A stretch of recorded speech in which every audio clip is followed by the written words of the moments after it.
ప్రముఖ నటుడు ఫిష్ వెంకట్కి ఆరోగ్యం దెబ్బతిని ఆయన అనారోగ్యంతో ఇబ్బందులు పడుతున్నటువంటి నేపథ్యంలోనే తెలుగు చిత్ర పరిశ్రమలో ఎవరైనా నన్ను ఆదుకోండి అంటూ ఆయన ఒక ఇంటర్వ్యూలో చెప్పినటువంటి నేపథ్యంలోనే ఇప్పుడు మెగా కుటుంబం ఫిష్ వెంకట్కి సాయం చేసేందుకు ముందుకొచ్చింది. మంచి మనస్సుతో మెగా కుటుంబం మెగాస్టార్ చిరంజీవి గారు అలాగే రామ్ చరణ్ గారు ఫిష్ వెంకట్కి సహాయం చేయబోతున్నారు అనేటువంటి వార్త ఇప్పుడు సోషల్ మీడియాలో చక్కర్లు కొడుతున్న నేపథ్యంలో ఈ అంశంలో అసలు ఏం జరిగిందనేది మనం తెలుసుకునేటువంటి ప్రయత్నం అయితే చేద్దాం.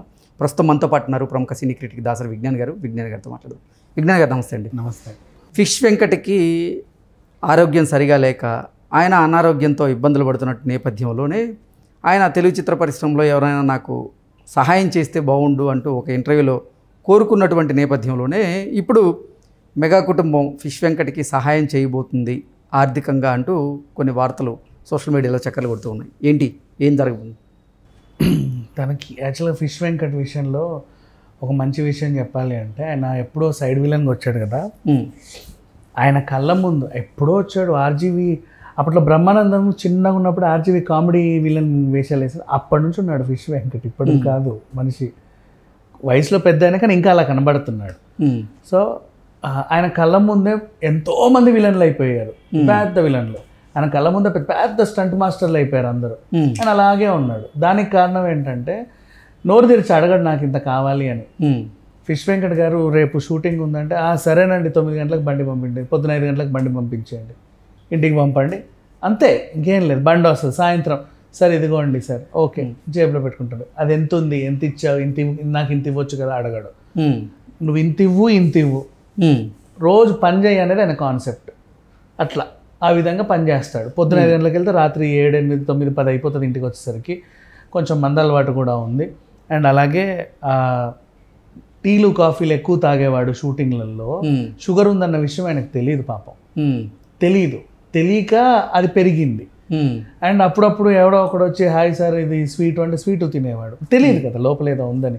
బయటి ప్రపంచమే తెలియదు ఆయనకి. రోజు షూటింగ్ అది ప్రొడక్షన్ ఫుడ్ ఇంతే. హెల్త్ ఏమవుతుందో కూడా గమనించారు. ఎప్పుడన్నా కళ్ళు తిరిగినట్టు అనిపిస్తే అదేంటి కళ్ళు తిరుగుతున్నాయి, కాఫీ ఇవ్వండి అని చెప్పి తాగేవాడే తప్ప తెలియదు తనకి. సడన్ గా ఒకరోజు అడ్డం పడేసరికి అది పెరిగిపోయింది. అంటే విపరీతంగా కిడ్నీలు 2 పాడైపోయాయి. సడన్ గా ఒక రోజు అడ్డం పడితే డాక్టర్ చెప్పారు 2 కిడ్నీలు పాడైపోయినాయి నీకని. పెద్ద షాక్. అయ్యో ఇప్పటిదాకా బాగానే ఉన్నాను కదా, ఇదేంటి సడన్ ఇట్లా అయిపోయింది అని. సో ఇంకా ఏం చేయాలో తెలీదు, డయాలసిస్ తీసుకోవాలని చెప్పాడు. పైప్ వేసారు లోపల నుంచి, రోజు వాటర్ తీసి పెట్టడం. అఫ్కోర్స్ ఎంత గవర్నమెంట్ హాస్పిటల్స్లోనూ చూపించుకున్నా ఎంతో కొంత మందులకు పెట్టుకోవాలి. ప్రతిదీ ఫ్రీగా. ఇప్పుడు ట్రీట్మెంట్ ఎక్కడ తీసుకుంటున్నాడు? నిమ్స్, కొంచెం గాంధీ. అంటే ఈ కాలుకి ఇప్పుడు ఆయన కాలు స్వెల్లింగ్ వచ్చి వాచింది బాగా, మొత్తం ఇన్ఫెక్షన్ అయినట్టుంది. ఇట్లాంటి మెత్త ఇప్పుడు అంతే. వీళ్ళకి డయాలసిస్ డయాబెటీస్ ఉన్న వాళ్ళకి తొందర పోవాలి. బీపీ ఉంది, షుగర్ ఉండడం వల్ల ఆయనకి ఆ కాలు మొత్తం కూడా ఇన్ఫెక్షన్ సోకడం వల్ల ఇవన్నీ దాన్ని తొడవడం, వాటికి సంబంధించిన ఫస్ట్ ఎయిడ్ ఏమైనా ఉంటే చీమ్ తినడం, ఇవన్నీ గాంధీలో.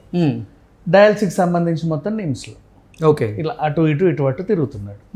ఓవరాల్గా ఉండి ఎంత సంపాదించాడు ఏంటో తెలియదు ఇంట్లో వాళ్ళ కోసం. ఇప్పుడు మళ్ళీ అదంతా తీసుకొచ్చి ఇంట్లో వాళ్ళు ఈయనకే పెడుతున్నారు. అంటే మీరు చెప్తున్న దాని ప్రకారంగా ఫిష్ వెంకట్ చాలా సంవత్సరాల నుంచి తెలుగు చిత్ర పరిశ్రమలో ఉండి ఆయన విలనిజంలోనే ఒక కామెడీ పండిస్తూ భిన్నమైనటువంటి పాత్రలు పోషించాడు. ఆర్థికంగా కూడా వెనకేసుకో ఉంటారు కదా బాగానే.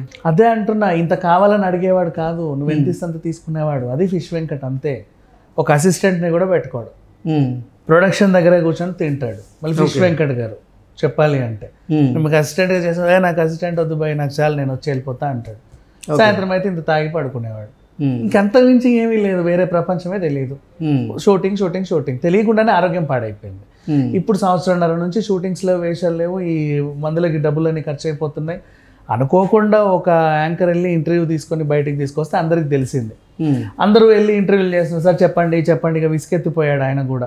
అదేంటో ఏంటిది కానీ కొద్ది గొప్ప వైరల్ అయ్యింది. అంటే ఏంటి, తెలుగు చిత్ర పరిశ్రమలో ఫిష్ వెంకట్కి అవకాశాలు లేక ఈ మధ్యకాలంలో ఆయన సినిమాల్లో కనపడడం లేదా, లేదంటే అనారోగ్యం వల్లే అతను షూటింగ్లకు హాజరు కాలేక ఆయన చిత్రాలకు దూరం అయ్యారా అంటే ఏం చెప్తారు? నిజంగా కల్కి 2098 వరకు ఫిష్ వెంకట్ బతికి ఉంటే ఆ రోజు వరకు కూడా ఆయన బిజీగానే ఉంటాడు. సీరియస్ ప్రతిరోజు ఫిష్ వెంకట్కి పని ఉంది. ఓకే, ప్రతిరోజు పని ఉంది. అంటే ఎక్కడ షూట్ ఉన్నా ఆయన పిలుస్తాను, ఆయన తర్వాత మిగతా వాళ్ళు అన్నట్టుగా ఆయనకు వర్క్ ఉంది. కాకపోతే ఏంటంటే అనారోగ్యం వల్ల ఆయన వెళ్ళట్లేదు. ఓకే, అది ఒకటే కామన్. అండ్ ఎక్కువ డిమాండ్ చేయండి మంచిగా అందరూ పిలుచుకుంటారు, ఫ్రెండ్లీగా ఉంటాడని. సో ఈ 1.5 years నుంచి షూటింగ్స్ వెళ్ళక ఉన్న డబ్బులని ఖర్చు పెడతా ఇలాంటి పరిస్థితి వస్తే ఇప్పుడు చిరంజీవి గారు వాళ్ళ టీం కనుక్కొని మేము సహాయం చేస్తామని ముందుకు వచ్చారు. అంటే ఎలాగైతే మన తమిళ విలన్కి 48 లక్షలు పెట్టి హార్ట్ ఆపరేషన్ ఏదో చేయించారు కదా, లంగ్స్ ఏదో ఫెయిల్ అయితే ఆపరేషన్, సేమ్ అలాగే ఇప్పుడు ఈయన కూడా కిడ్నీ ఆపరేషన్ చేయిద్దామని. సేమ్ అదే జబర్దస్త్లో కూడా పంచప్రసాద్కి 2 కిడ్నీలు పోతే వాళ్ళందరూ టీం తలా ఇంత వేసి ఆపరేషన్ చేయించారు. ఇప్పుడు బాగానే ఉన్నాడు కదా. అవును, సేమ్ సిచ్యువేషన్ మళ్ళీ ఫిష్ వెంకట్ గారు కూడా ఇలాగే ఎవరైనా సహాయం చేయాలి. ఏంటి అపోలోలోనే సర్జరీ చేయించేందుకు ప్లాన్ చేస్తున్నారా లేకపోతే అపోలోలోనో ఇంకో అంటే చిరంజీవి గారు అంటే ఖచ్చితంగా అపోలోనే చేపిస్తారు అనుకో. మేబీ రామ్ చరణ్ గారు వీళ్ళు స్పందిస్తే అపోలోలోనే కదా, అపోలోలోనే చేయించినా కూడా ఆయన మంచిగా అయితే మంచి సంతోషం. మళ్ళీ తిరిగి సినిమాలో నటిస్తే కొద్ది గొప్ప నిలదొక్కగలడు. ఓకే, ఏంటి 2 కిడ్నీలు డ్యామేజ్ అయిన నేపథ్యంలో అదొకటే ప్రాబ్లం లేదంటే ఇతరత్ర ఆరోగ్య సమస్యలు కూడా ఉన్నాయి? ఇతరత్ర ఆరోగ్య సమస్యలు అంటే బీపీ, షుగర్ ఇవి యాజ్ ఇట్ ఈస్గా ఉంటాయి. ఇట్లాంటి వాళ్ళు వెంటిలేషన్ మీదకి వస్తే తప్ప తెలీదు మల్టీ ఆర్గానిక్ ఫెయిల్యూర్స్ ఉంటాయని. ఎందుకంటే ఆరోగ్యం పాడవుతుంది. ఇప్పుడు శరత్ బాబు గారును మీరు ఇంటర్వ్యూ చేయండి, చనిపోయే ముందని ఇంటర్వ్యూ చూడండి. నేను ఎంత పద్ధతిగా ఉంటానో నా ఆహార అలవాట్లు మీకు తెలియదు అని చెప్పి ఇలా చెప్పి అందుకే ఇంత ఫిట్గా ఉంటాను అన్నాడు. ఆ ఇంటర్వ్యూ వచ్చిన 3 నెలలకి ఆయన చనిపోయాడు.